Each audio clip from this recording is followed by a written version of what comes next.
எவ்வளவு தேவைகள் இருக்கோ அந்த தேவைக்கு மிகுதியாய் தேவன் தர வல்லவராக இருக்கிறார். எவ்வளவாய் நீங்க நெருக்கப்படுகிறீர்களோ அவ்வளவாய் தேவன் செய்வாரா, பெருக செய்ய வல்லவராக இருக்கிறார். அப்ப நெருக்க வரும் பொழுது அடுத்து என்னதான் வர, பெருக்க. ஏன்? அவர் பேரே சேனைகளின் கர்த்தருங்க. சேனைகளின் கர்த்தர் என்ன? பெருக செய்கிற கர்த்தர். ஆமே சொல்லுங்க, சேனைகளின் கர்த்தர் என்னோடு இருக்கிறார்.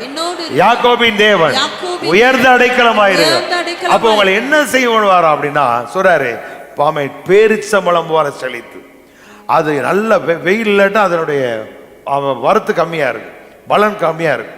ஆனா உஷ்ணம் அடிக்க அடிக்க அடிக்க அடிக்க நெருக்கம் வர வர வர வர அவன் எவ்வளவாய் நெருக்கப்பட்டார்களோ அவ்வளவாய் பெருகினார்கள் அப்படிங்கிற. ஆதி திருச்சபை எவ்வளவாய் அவன் நெருக்கத்தை சந்தித்து அந்த அளவுக்கு அவன் போகிற இடமெல்லாம் சுவிசேஷம் வெடித்து சிதறினது. அப்ப நெருக்க வருது அப்படின்னு பயந்துடாதீங்க.